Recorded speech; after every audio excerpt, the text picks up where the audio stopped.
تو آج ہم اردو شاعری کے ایک ایسے خاص نگینے پر بات کر رہے ہیں جو سیدھا دل میں اترتا ہے۔ پیر نصیر الدین نصیر کی مشہور غزل میری زندگی تو فراق ہے۔ جی بالکل، یہ ایک ایسا کلام ہے جو نسل در نسل سنا اور سراہا جا رہا ہے۔ ہاں، اور ہمارے پاس جو مواد ہے وہ بھی اسی طرف اشارہ کرتا ہے، شاعر، موضوعات، مقبولیت، سب پہلوؤں پر۔ تو کوشش یہی ہے کہ آج اس کلام کی گہرائیوں میں ذرا اتریں، اس کی اصل جوہر کو سمجھیں۔ جی، یہ غزل جو ہے اپنی بحر اور قافیہ ردیف کے ساتھ محبت اور جدائی کے مضامین کو بہت خوبصورتی سے بیان کرتی ہے۔ بالکل، اور غزل کا مطلع ہی فوراً اپنی گرفت میں لے لیتا ہے۔ میری زندگی تو فراق ہے، وہ ازل سے دل میں مکیں سہی۔ کیا کہنے، یعنی زندگی کا جو بنیادی احساس ہے وہی جدائی کا ہے۔ ہاں، حالانکہ محبوب ازل سے یعنی ہمیشہ سے دل کے اندر ہی ہے۔ یہ خیال ہی کتنا گہرا ہے۔ جی، اور شاعر پیر نصیر الدین نصیر صاحب خود ایک بڑی روحانی شخصیت اور ایک بلند پایا شاعر تھے۔ تو اچھا، مرکزی خیال پھر فراق کا ہوا، جدائی، تڑپ، آرزو۔ جی، اور ذرائع یہی بتاتے ہیں کہ اکثر لوگ اسے عشق حقیقی کے طور پر دیکھتے ہیں، یعنی اللہ سے محبت، اس کی ذات میں گم ہونے کی وہ جو آرزو ہوتی ہے۔ بالکل، لیکن اس کی خوبصورتی یہ بھی ہے، جیسا آپ نے پہلے اشارہ کیا، کہ یہ انسانی محبت اور جدائی کی جو شکلیں ہیں ان پر بھی پوری طرح صادق آتی ہے۔ تو یہ جو وسعت ہے اس میں، کیا یہ بھی ایک وجہ ہے اس کی اتنی مقبولیت کی؟ یقیناً، یقیناً، اور یہیں سے آپ دیکھیں اس کلام کا اصل حسن شروع ہوتا ہے۔ اس میں ایک بنیادی تضاد ہے جو بہت دلکش ہے۔ اچھا، وہ کیسے؟ جیسے یہ شعر ہے، وہ نگاہ شوق سے دور ہیں، رگے جائیں سے لاکھ کریں سہی۔ یہ خیال کہ محبوب آنکھوں سے تو نظر نہیں آ رہا، اوجھل ہے، لیکن شعر رگ سے بھی زیادہ قریب۔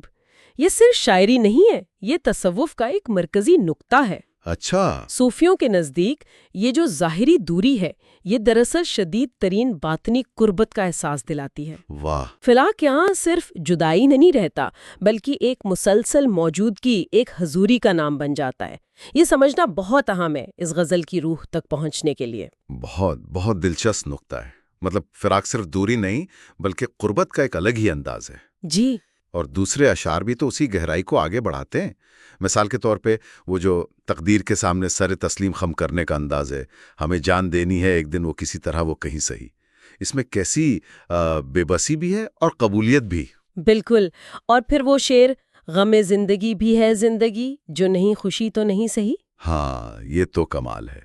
زندگی کے غم کو ہی زندگی مان لینا، یہ صرف اداسی تو نہیں، یہ تو حقیقت پسندی کی انتہا ہے۔ جی، حقیقت پسندی اور ایک طرح کی قبولیت، اور پھر وہ آرزو جو کبھی ختم نہیں ہوتی، تیری انجمن میں اگر نہیں، تیری انجمن کے قرین سہی۔ یعنی اگر مرکز میں جگہ نہیں ملتی تو بس آس پاس ہی رہ لیں۔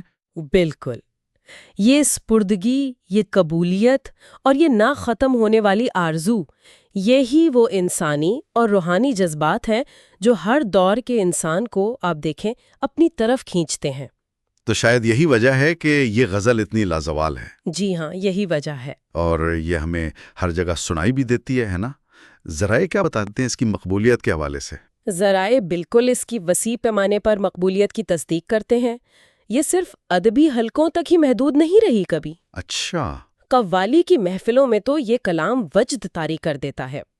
استاد نصرت فتح علی خان صاحب اور دوسرے بہت سے قوالوں نے اسے گا کر امر کر دیا ہے۔ پھر آپ آن لائن دیکھیں، یوٹیوب، ساؤنڈ کلاؤڈ وغیرہ پر لاکھوں لوگ اسے سنتے ہیں۔ یہ ظاہر کرتا ہے کہ نئی نسل بھی اس سے جڑی ہوئی ہے۔ جی۔ اور ایک اور دلچسپ بات جو ذرائع میں ہے، عمیرہ احمد کا وہ جو مشہور ناول ہے پیر کامل، ہاں بالکل، اس میں اس غزل کا استعمال اسے ایک ثقافتی نشان بنا دیتا ہے، خاص طور پر روحانی تلاش اور خود شناسی کے سفر کی علامت کے طور پر۔ تو گویا اس سے اردو ادب میں ایک خاص مقام حاصل ہے، ایک اداس یا روحانی غزل کا۔ بالکل، اور یہ درجہ اس کے گہرے معنی کی وجہ سے ہی ہے۔ تو خلاصہ یہ ہوا کہ یہ غزل زندگی کو محبوب سے تعلق کی ایک ایسی شدید اور شاید کبھی نہ پوری ہونے والی آرزو کے طور پر پیش کرتی ہے، چاہے وہ محبوب الہی ذات ہو یا کوئی اور ہستی۔ جی، اور جہاں جدائی ہی ایک طرح سے مستقل قربت کا احساس بن جاتی ہے، فراق محض ایک واقعہ نہیں رہتا، بلکہ زندگی کی ایک کیفیت بن جاتا ہے۔ کیفیت، ہاں۔ بنیادی نقطہ یہی ہے کہ یہ کلام انسانی تجربے کی اور خاص طور پر روحانی سفر کی جو پیچیدگی ہے اسے بڑی خوبصورتی سے بیان کرتا ہے۔ یہ بے وقت جدائی اور قربت، دوری اور نزدیکی، محرومی اور پھر اسی محرومی میں معنی تلاش کرنے کا فلسفہ ہے۔ صحیح۔ یہ صرف غم کا گیت نہیں ہے پھر؟ نہیں، بالکل نہیں۔ یہ غم کے ساتھ باوقار طریقے سے جینے کا سبق بھی دیتی ہے۔ کیا خوبصورتی سے آپ نے اسے سمیٹا ہے۔